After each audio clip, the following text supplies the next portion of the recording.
नमस्कार बच्चों, कैसे हाल चाल हैं आप लोगों के। आई होप आप लोग अच्छे ही होंगे। आज हम लोग जो क्लास ले रहे हैं इस वीडियो में, इस क्लास में बच्चों हम ये डिस्कस करने वाले हैं कि जो इलेक्ट्रोस्टैटिक्स है उसमें कौन कौन से एक्सपेक्टेड एमसीक्यूज़ या फिर एक्सपेक्टेड हॉट्स आ सकते हैं 1 नंबर या 2 नंबर में, जिनमें कुछ थ्योरेटिकल क्वेश्चंस और न्यूमेरिकल क्वेश्चन शामिल हैं। तो आइए स्टार्ट।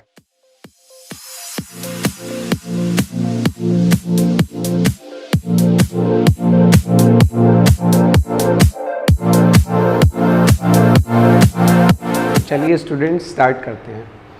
पहला क्वेश्चन कह रहा है कि why an electrostatic field inside a conductor is always zero. मतलब किसी भी कंडक्टर के अंदर जो इलेक्ट्रोस्टैटिक फील्ड है वो हमेशा ज़ीरो क्यों होती है, ये आपसे पूछा जा रहा है। बहुत ही फेमस क्वेश्चन है। आइए मैं इस क्वेश्चन को आपको 2 अलग अलग तरीक़ों से समझाने की कोशिश करूँगा और ऐसे ही कई सारे हॉट्स आज हम इस वीडियो में डिस्कस करने वाले हैं जो आपके एग्ज़ाम्स में भी इम्पॉर्टेंट है, यूज़फुल होंगे और कुछ कॉम्पिटिटिव एग्ज़ाम्स में भी आ सकते हैं। चलिए, तो बच्चों इसका जो पहला रीज़न है वो देख लीजिए, वो गॉस लॉ से रिलेटेड है, और जो दूसरा रीज़न है वो इलेक्ट्रोस्टैटिक इंडक्शन से रिलेटेड है, जो शायद आपने अपनी क्लासेस में पढ़ लिया होगा जहाँ भी आप स्टडी कर रहे होंगे। इलेक्ट्रोस्टैटिक इंडक्शन किस तरीके से काम करता है, वो कैसे इसको एक्सप्लेन करेगा, वो भी हम समझेंगे। तो पहला रीज़न समझते हैं। कह रहा है कि जब भी हम किसी कंडक्टर को चार्ज देते हैं, यानी कि जब भी हम किसी कंडक्टर को चार्ज देने की कोशिश करते हैं, उसे चार्ज करते हैं, तो वो जो चार्ज हम देते हैं वो हमेशा उसकी आउटर सरफेस पर ही रह जाता है। ऐसा क्यों? ऐसा इसलिए क्योंकि ये एक प्रॉपर्टी है बच्चों की, जितने भी मेटालिक कंडक्टर्स होते हैं, चाहे वो हॉलो हो चाहे सॉलिड हो, उनकी सरफेस पर जब हम चार्ज देते हैं तो वो उनकी सरफेस पर ही रह जाएंगे, अंदर नहीं जा पाते हैं। क्लियर है बच्चों? इसको स्किन इफेक्ट से भी जोड़ के देखा जाता है, ठीक है। आइए, और वो भी यूनिफॉर्मली डिस्ट्रीब्यूट हो जाता है। अब मैंने एक स्फीयर लिया बच्चों, ये एक हॉलो स्फीयर है, और इस मेटालिक स्फीयर की ऊपर जैसे ही मैंने चार्ज दिया, किसी भी मेथड से हम चार्ज दे सकते हैं, आपने मेथड्स ऑफ चार्जिंग पढ़े होंगे। तो जैसे ही मैंने इस स्फीयर पर चार्ज दिया बच्चों, वो चार्ज जो आप देख रहे हैं यूनिफॉर्मली डिस्ट्रीब्यूट हो गया। पॉजिटिव चार्ज देने का मतलब है मैंने इसके अंदर से कुछ इलेक्ट्रॉन्स निकाले होंगे और जो इस पर पॉजिटिव चार्ज आया है वो इसकी सरफेस पर यूनिफॉर्मली डिस्ट्रीब्यूट हो गया। अब मैंने कोशिश की कि इसके अंदर किसी भी पर्टिकुलर पॉइंट पर इलेक्ट्रिक फील्ड बताओ। मैं इस पर्टिकुलर पी पॉइंट पर इलेक्ट्रिक फील्ड पता करना चाहता हूँ, तो मैं कैसे करूँ? तो उसके लिए मैं बच्चों क्या कर रहा हूँ, मैं यहाँ से एक गॉसियन सरफेस ड्रॉ करूँगा। और आपको पता होगा, आपने ये होलो स्फेरिकल शेल के जो स्फेरिकल शेल के प्रूफ में पढ़ा ही होगा कि जब हम इनसाइड किसी पॉइंट के बारे में इलेक्ट्रिक फील्ड पता करना चाहते हैं तो वहाँ से एक गॉसियन सरफेस ड्रॉ कर देते हैं, और जो कि ऑब्वियस है स्फेरिकल ही होगी। तो एक स्फेरिकल गॉसियन सरफेस मैंने यहाँ से ड्रॉ की। सेंटर से अगर आप ध्यान दें तो इसकी जो डिस्टेंस है वो होगी स्मॉल r, और जबकि इस स्फीयर का खुद का रेडियस होगा कैपिटल R। क्लियर है बच्चों? अब मैं इस गॉसियन सरफेस से गुजरने वाला फ्लक्स निकालने की अगर कोशिश करूँ तो एक छोटा सा हिस्सा ले लूँगा जिसे हम बोल सकते हैं ds। ऐसा आपने किया होगा। उस ds से गुजरने वाला फ्लक्स जो है वो है फाई e सपोज, या इस पूरी गॉसियन से गुजरने वाला जो फ्लक्स है वो है phi e, total electric flux. तो गॉस लॉ लगा सकता हूँ क्योंकि गॉसियन सरफेस हमें मिल चुकी है। Total electric flux passing through this spherical Gaussian surface is q in by epsilon not, और ये आपने गॉस लॉ में पढ़ा होगा। q इन का मतलब होता है कि जो आप गॉसियन सरफेस लेने वाले हैं वो किसी भी प्रकार की हो सकती है, स्फेरिकल, क्यूबिकल, सिलेंड्रिकल। तो उस गॉसियन सरफेस के अंदर कितना चार्ज बैठा हुआ है, तो q इन जो है वो यहाँ पर 0 होगा, इसके अंदर कोई चार्ज नहीं होगा। पूछिए क्यों? क्योंकि हम जानते हैं जब भी हम किसी कंडक्टर को चार्ज देते हैं तो वो तो सरफेस पे ही रह जाता है, अंदर तो आता ही नहीं है। तो q इन की वैल्यू अगर आप ध्यान दें तो मैंने 0 रख दिया यहाँ पर। 0 अपॉन एप्सिलॉन नॉट जो है वो क्या हो जाएगा बच्चों? 0 हो जाएगा। गुड। अब फाई ई का एक बेसिक फॉर्मूला भी होता है, आपको पता होगा, और वो होता है surface integral of E dot D S, यानी कि सरफेस इंटीग्रेशन करना आपको इलेक्ट्रिक फील्ड का ओवर द सरफेस, ठीक है ना, पूरे सरफेस के थ्रू। तो ई डॉट डी एस भी लिख सकता हूँ। तो आप ये मान लीजिए कि ये फॉर्मूला फ्लक्स का मैंने गॉस लॉ से लगाया, और ये जो फॉर्मूला है इलेक्ट्रिक फ्लक्स का ये उसका बेसिक फॉर्मूला है। मैंने दोनों को इक्वेट कर दिया। बोलिए कोई दिक्कत? अब ई डॉट डी एस की वैल्यू तो 0 निकल के आ गई। ई डॉट डी एस 0 आ रहा है, जबकि डी एस 0 नहीं हो सकता। डी एस 0 क्यों नहीं हो सकता बच्चों? क्योंकि डी एस ये छोटा सा एरिया है। ये एरिया कुछ ना कुछ तो होगा, भले ही ये कंसिडरेबल ना हो, बहुत छोटा हो, नेग्लिजिबल हो, बट कुछ ना कुछ तो इसकी वैल्यू होगी और टोटल सरफेस एरिया भी होगा। तो चूंकि ds यहाँ ज़ीरो नहीं है तो ऑब्वियसली बात है फिर इलेक्ट्रिक फील्ड को ही ज़ीरो होना पड़ेगा, और इस प्रकार हम प्रूव कर जाते हैं कि इनसाइड द इलेक्ट्रिक फील्ड, मतलब जो अंदर की इलेक्ट्रिक फील्ड है कंडक्टर की, वो हमेशा क्या होगी, ज़ीरो होगी। तो ये एक मैथमेटिकल प्रूफ छोटा सा है, और इस प्रॉपर्टी की मदद से और इस प्रूफ की मदद से हम प्रूफ कर सकते हैं कि भाई किसी भी कंडक्टर के अंदर इलेक्ट्रोस्टैटिक फील्ड क्या होती है, ज़ीरो होती है। ये था पहला रीज़न जो गॉस लॉ से जुड़ा हुआ है। ठीक है, यदि आपको इसे और अच्छे से समझना है तो आप इस तरीके से भी समझ सकते हैं। आप कह सकते हैं कि total flux through this Gaussian surface is Q in by epsilon not, और क्यू इन ज़ीरो है तो टोटल इलेक्ट्रिक फ्लक्स हो गया ज़ीरो। Equation number 1। फिर आप कह सकते हैं लेकिन हमारे पास इलेक्ट्रिक फ्लक्स निकालने का एक और बेसिक फॉर्मूला होता है, और वो होता है E dot S। Equation number 2। अब दोनों के LHS अगर सेम है तो RHS भी आपको कंपेयर करने होंगे, और आप कह सकते हैं कि E डॉट DS ज़ीरो हो जाएगा। अब यहाँ पर जो S है, यहाँ पर जो S है वो है पूरी गॉसियन सरफेस का सरफेस एरिया, जो कि ज़ीरो नहीं हो सकता। तो ऑब्वियसली बात है, आप भी समझ गए होंगे यहाँ से E इन की वैल्यू क्या आ जाएगी, ज़ीरो। इससे साफ साबित होता है कि इस कंडक्टर के अंदर, ये ज़रूरी नहीं है कि ये एक स्फीयर हो, किसी भी प्रकार का कंडक्टर हो सकता है ऑफ एनी शेप। बस हमने स्फेरिकल इसलिए ले लिया क्योंकि वो कन्वीनियंट है समझाने के लिए, हमें अपनी बात को समझाने में आसानी हो जाएगी। तो E इन जो है वो ज़ीरो प्रूफ हो गया, ये है पहला रीज़न। अब इसी क्वेश्चन को आप दूसरे रीज़न से भी समझा सकते हैं, और कई बुक्स में आपको ये रीज़न भी मिलेगा। मैं आपके लिए दोनों रीज़न लेके आया हूँ, समझते हैं। एक्चुअली ये जो रीज़न है this is based on electrostatic induction. तो दोनों ही रीज़न अपने आप में एक अलग ही इम्पोर्टेंस रखते हैं। मैं उम्मीद करता हूँ आपको, मेरे स्टूडेंट्स को, दोनों ही तरीके पता होना चाहिए। जब कभी भी एक मेटालिक कंडक्टर को एक्सटर्नल इलेक्ट्रिक फील्ड में रख दिया जाता है, जैसा कि आप देख रहे हैं, तो कोई भी इलेक्ट्रिक फील्ड लाइन उसके अंदर नहीं घुस पाती, क्योंकि कंडक्टर बराबर और ऑपोजिट चार्ज डेवलप कर लेते हैं, जैसा कि आप देख रहे हैं। एक्चुअली ये जो मेथड आप देख रहे हैं बच्चों, दिस इज़ इलेक्ट्रोस्टैटिक इंडक्शन। आपने पढ़ा होगा इलेक्ट्रोस्टैटिक इंडक्शन में क्या होता है, कोई भी बॉडी जो है एक्सटर्नल चार्ज के ऑपोजिट चार्ज डेवलप करती है। Is it clear to you?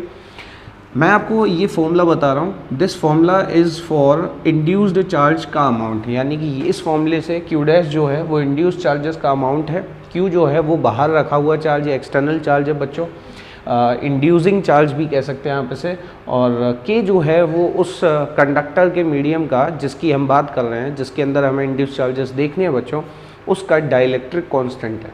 और चूँकि हम जानते हैं मेटल के कंडक्टर की बात कर रहे हैं, मेटालिक कंडक्टर की, और मेटल्स का डाइलेक्ट्रिक कांस्टेंट इन्फिनिटी होता है, तो 1/∞ हो जाएगा 0, और Q डैश जो है वो किसके बराबर हो जाएगा बच्चों, Q के। इसका मतलब ये हुआ कि जब भी कभी आप एक मेटालिक कंडक्टर को एक्सटर्नल फील्ड में रखेंगे तो जितना चार्ज बाहर रखा होगा उतना ही चार्ज अंदर डेवलप होगा, बट ऑपोजिट नेचर का, तभी तो इलेक्ट्रिक फील्ड कैंसिल होगी। अब इसी बात को आप डायग्राम से भी समझ लीजिए। ये जो आप देख रहे हैं इरेगुलर शेप का, ये है कंडक्टर। यहाँ पर मैंने एक फिक्स शेप ले ली थी, बट इस वाले क्वेश्चन में या इस रीजन में, सॉरी, यहाँ पर मैंने एक इरेगुलर शेप का कंडक्टर लिया है बच्चों। ये मैंने एक्सटर्नल फील्ड बना दी है। आप जानते होंगे कि यदि मैं दो पैरेलल प्लेट्स लेता हूँ, थिन प्लेट्स, एक पर पॉजिटिव और एक पर उतना ही नेगेटिव चार्ज रखते हैं, तो उनके बीच की जो फील्ड लाइन्स है वो पैरेलल होती हैं, यानी कि uniform electric field line. But जैसे ही हम एक मेटालिक कंडक्टर को रख देंगे तो जो इलेक्ट्रिक फील्ड लाइन्स है उनका पैटर्न, उनका बिहेवियर चेंज हो जाएगा, लेकिन उस कंडक्टर के अंदर इलेक्ट्रिक फील्ड अभी भी ज़ीरो रहेगी। उसका रीज़न बहुत सिंपल है। यदि इस वाली प्लेट पर Q चार्ज है तो उतना ही चार्ज इस कंडक्टर ने अपनी सरफेस पर डेवलप कर लिया है। यदि इस वाली प्लेट पर नेगेटिव Q चार्ज है तो उतना ही जो चार्ज है वो पॉजिटिव में इस वाली सरफेस पर डेवलप हो जाएगा। तो एक फील्ड प्लेट्स के बीच में जाएगी। समझने के लिए मैं आपको अलग से बना देता हूँ। सपोज़ यहाँ पर प्लस और यहाँ पर माइनस, तो एक फील्ड पहले से ही जा रही थी और इस फील्ड को हम बोलते हैं E इन, और इसकी वैल्यू होती है बच्चों सिग्मा बाय एप्सिलॉन नॉट। ये आपको आगे चल के पढ़ना होगा, या हो सकता है आपने पढ़ लिया होगा।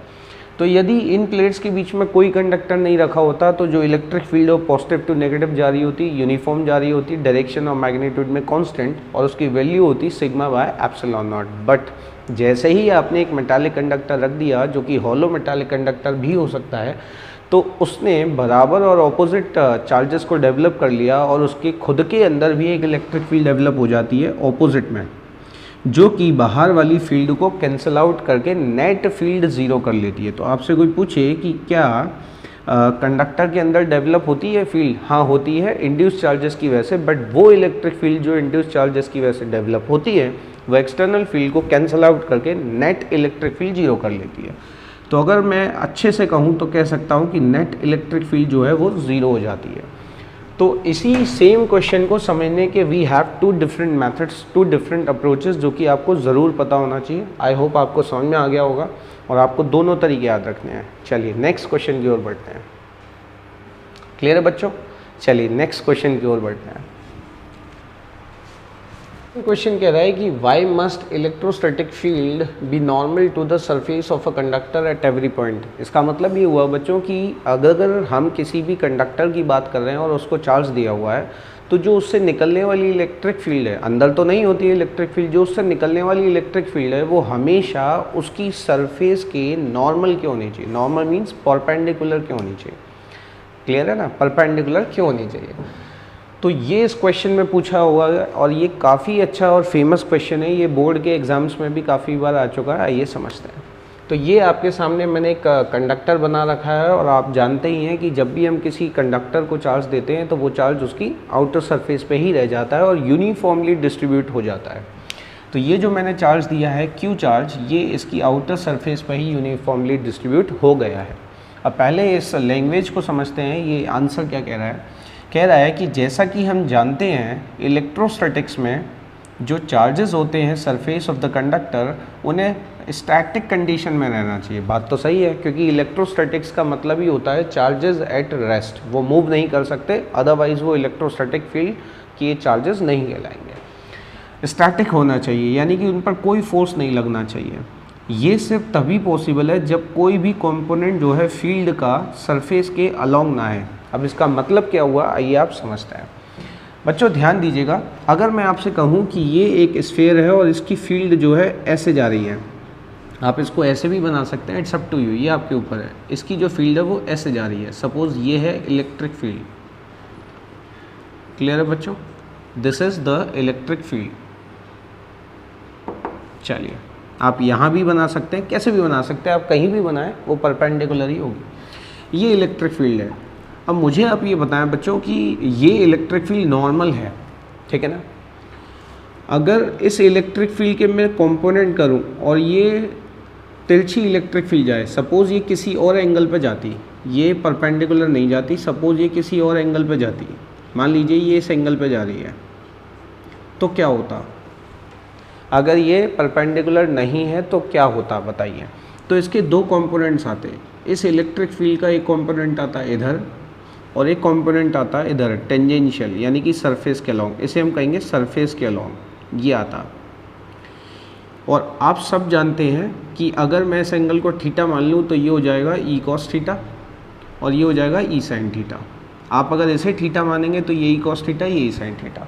अब मुझे बताएं कि ये जो इलेक्ट्रिक फील्ड है, यदि ये इलेक्ट्रिक फील्ड इस सरफेस के परपेंडिकुलर ना जाके तिरछी जाती तो इसके दो कंपोनेंट्स आते हैं, गारंटेड आते हैं। एक कंपोनेंट आता है इस टेंजेंट के परपेंडिकुलर यानी कि सरफेस के परपेंडिकुलर, और एक आता अलोंग। जो परपेंडिकुलर वाला है उसकी हम बात अभी नहीं करेंगे। वैसे भी आप जानते हैं परपेंडिकुलर कंपोनेंट्स के कारण होने वाला वर्क डन क्या होता है बच्चों? ज़ीरो। अब हम बात करते हैं इसकी। अगर आप ध्यान दें, ये कंडक्टर है बच्चों और इस पर एक चार्ज यहाँ फैला हुआ है, एक चार्ज यहाँ फैला हुआ है और इलेक्ट्रिक फील्ड ऐसे जा रही हो, तो ये इलेक्ट्रिक फील्ड इस चार्ज को और इस चार्ज के बीच में फोर्स लगाएगी और ये एक दूसरे को धक्का मारने लग जाएंगे, यानी कि सरफेस को अलोंग ये चार्ज खिसकने लग जाएंगे। क्लियर है ना? क्योंकि हम सब जानते हैं कि किसी भी फील्ड के कारण या किसी भी चार्जेस के बीच में जो फोर्स लगेगा, उस फोर्स के कारण वो मोशन में आने लग जाएंगे, या तो अट्रैक्शन का या फिर रिपल्शन का। और ऑब्वियसली बात है यहाँ रिपल्शन ही लगेगा हमेशा। अगर आप इस कंडक्टर को नेगेटिव चार्ज दे रहे होंगे तब भी रिपल्शन ही लगेगा, क्योंकि सेम चार्ज ही तो डिस्ट्रीब्यूट होता है बच्चों। तो इन दोनों चार्जेस के बीच में रिपल्शन लगने लग जाएगा, और रिपल्शन लगेगा तो एक फोर्स आ जाएगा, और फोर्स के कारण ये मोशन में आ जाएंगे। तो ये जो चार्जेस हैं वो अभी बैठे हुए हैं, ये खिसकने लग जाएंगे सरफेस के अलॉन्ग। यदि आप चाहते हैं कि ये जो चार्जेस हैं वो सरफेस के अलॉन्ग ना खिसकें, तो आप ये चाहते हैं कि जो इलेक्ट्रोस्टैटिक फोर्स है वो सरफेस के अलॉन्ग ना आए। इसका मतलब सारे के सारे इलेक्ट्रोस्टैटिक फोर्स को कहाँ जाना पड़ेगा? सरफेस के परपेंडिकुलर। और जिस तरफ फोर्स जाएगा उसी तरफ फील्ड जाएगी, क्योंकि पॉजिटिव चार्जेस की बात हो रही है। Is it clear to you और नॉट? इस बात को सारे बच्चे समझ लीजिए। अगर नेगेटिव की बात हो रही होगी तो ऑब्वियस सी बात है वो इन्वर्ट्स आ रही होगी, बट तब भी परपेंडिकुलर होगी। तो मैं इस बात को इस तरीके से समझा रहा था कि यदि ये फील्ड टेढ़ी हो तो। अब मैं इसको दूसरे तरीके से भी बता देता हूँ, आप वैसे भी समझ लीजिए, ध्यान दीजिएगा।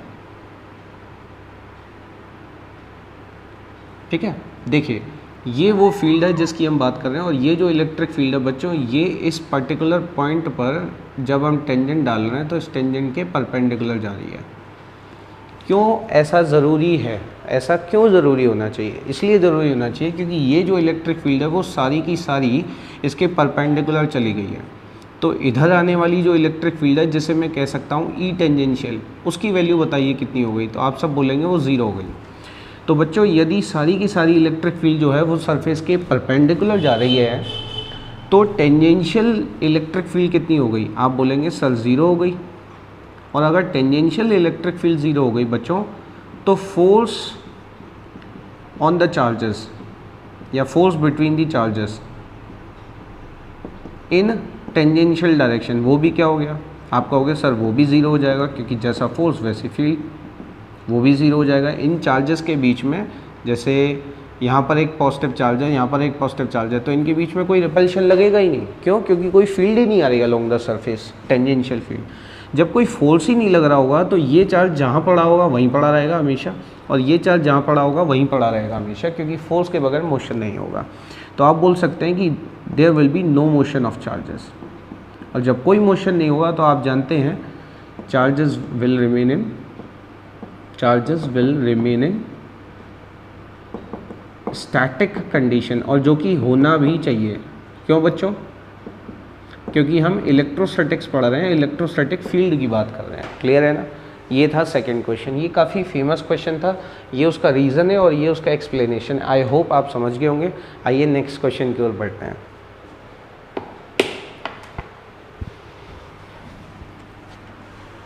स्टूडेंट्स, क्वेश्चन नंबर 3 कह रहा है कि why electrostatic potential remains constant throughout a hollow conductor. मतलब ये हुआ बच्चों कि जो इलेक्ट्रोस्टैटिक पोटेंशियल या इलेक्ट्रिक पोटेंशियल है वो किसी भी कंडक्टर के अंदर, चाहे आप कहीं भी खड़े हो जाएं, उसकी सरफेस पे, चाहे उसके अंदर, चाहे उसके सेंटर पे, आपको हर जगह एक जैसा ही पोटेंशियल की वैल्यू मिलती है हॉलो कंडक्टर के अंदर। तो इस क्वेश्चन को भी आपने कई बार देखा होगा, ये बहुत ही फेमस क्वेश्चन है, बोर्ड में भी आ चुका है। आइए देखते हैं किस प्रकार ये हम एक्सप्लेन कर पाएंगे। तो सबसे पहले हम क्या करेंगे, एक हॉलो कंडक्टर बना लेंगे। और आप जानते हैं अपनी बात को समझाने के लिए हमारे पास सबसे अच्छा जो एग्जाम्पल है हॉलो कंडक्टर के नाम पे, वो है एक हॉलो स्फीयर। क्लियर है बच्चों? अच्छा, अब अगर मैं बात करूं कि सेंटर की, तो यहाँ पर इस पॉइंट को मैं मान लेता हूँ C, ठीक है ना? C is for centre. और यहाँ पर कोई मैं एक पॉइंट मान लेता हूँ S का मतलब है सरफेस। क्लियर है बच्चों? अब अगर मैं ध्यान दूँ तो इन दोनों के बीच का जो गैप है बच्चों वो है R। अच्छा, C का भी कुछ ना कुछ पोटेंशियल होगा और S का भी होगा, हम ये मानकर चल रहे हैं, दोनों का पोटेंशियल अलग अलग मानकर चल रहे हैं। हम सब जानते हैं चूँकि जब भी हम किसी चार्ज को किसी कंडक्टर को चार्ज करते हैं, यानी कि whenever a conductor is charge toward some potential, तो वो जो चार्ज है उसकी आउटर सरफेस पर ही रह जाता है। क्लियर है बच्चों? तो जब हम इस कंडक्टर को चार्ज दे रहे होंगे तो ये जो चार्ज है वो इसकी स्किन पर ही रह जाएगा, सरफेस पे ही रह जाएगा और यूनिफॉर्मली डिस्ट्रीब्यूट भी हो जाएगा बच्चों। अब हमें क्या करना है, बहुत सिंपल है। हम सब जानते हैं कि द चार्ज, रीज़न मैं आपको लिख कर बता रहा हूँ, the charge given to the hollow conductor will reside on its surface, वो उसकी सरफेस पर रह जाएगा, and distributes uniformly, और एक जैसा ही फैल जाएगा, distributes uniformly। क्लियर है बच्चों। अब अगर मैं इससे आगे की बात करूं तो आप बोलेंगे कि हम सब जानते हैं कि जो इलेक्ट्रिक फील्ड होती है इनसाइड हॉलो कंडक्टर वो ज़ीरो होती है, ये हम पढ़ चुके हैं। क्लियर है बच्चों। और आपको शायद एक फॉर्मूला पढ़ाया गया होगा जिसे relation between electric field and potential gradient कहते हैं। तो इलेक्ट्रिक फील्ड की जगह पर मैं लिख सकता हूँ potential difference between any two points and the gap between that points must be zero. मैंने मॉड लगा दिया बिकॉज यहाँ पर हम लोग सिर्फ मैग्नीट्यूड की बात कर रहे हैं बच्चों। तो पोटेंशियल डिफरेंस की अगर मैं बात करूँ तो मैं C और S के बीच का पोटेंशियल डिफरेंस ले रहा हूँ और वो हो जाएगा VC माइनस VS। और बच्चों इन दोनों के बीच का गैप है R जो कि 0 के बराबर होगा। अगर आप ध्यान दें बच्चों तो यहाँ से मेरे पास जो रिलेशन आएगा यहाँ के बाद वो मैं लिख सकता हूँ VC माइनस VS बराबर 0। इसका मतलब ये हुआ कि VC और VS जो है बच्चों वो बराबर होंगे। इसका ये मतलब हुआ कि चाहे आप सेंटर पर खड़े हो चाहे आप सरफेस पर खड़े हो, पोटेंशियल की जो वैल्यू है वो पूरे के पूरे हॉलो कंडक्टर में एक जैसी ही मिलेगी, चाहे सेंटर पे हो चाहे आप सरफेस पे हो।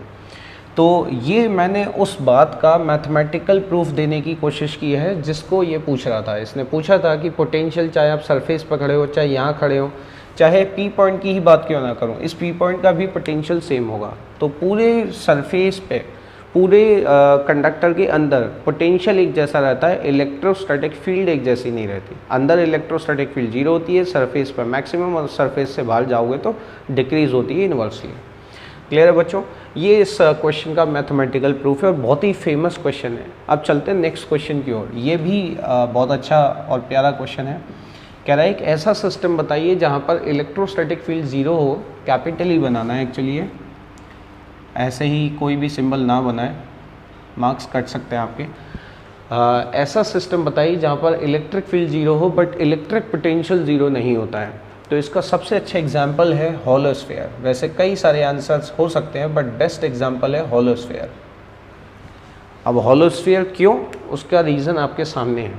हॉलोस्फीयर के अंदर इलेक्ट्रोस्टैटिक फील्ड 0 होगी लेकिन उसका जो पोटेंशियल है वो 0 नहीं होगा अंदर, इनसाइड।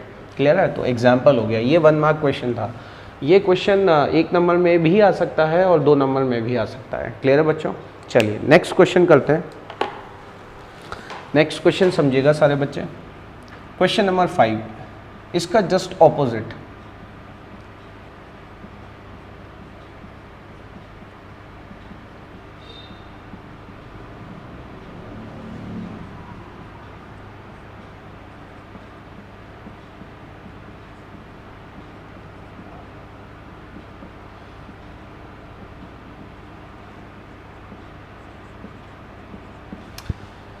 बच्चों कह रहा है कि एक ऐसी जगह बताइए जहाँ पर इलेक्ट्रिक फील्ड 0 ना हो बट पोटेंशियल 0 हो। तो ये भी अपने आप में काफ़ी फेमस क्वेश्चन है और इसका आंसर है बच्चों, वैसे तो इसके कई सारे आंसर्स हो सकते हैं बट इसका जो मोस्ट कॉमन आंसर आपको बुक्स में मिल जाता है और कई बार बोर्ड के एक्सप्लेनेशन में मिलता है वो है ऑन द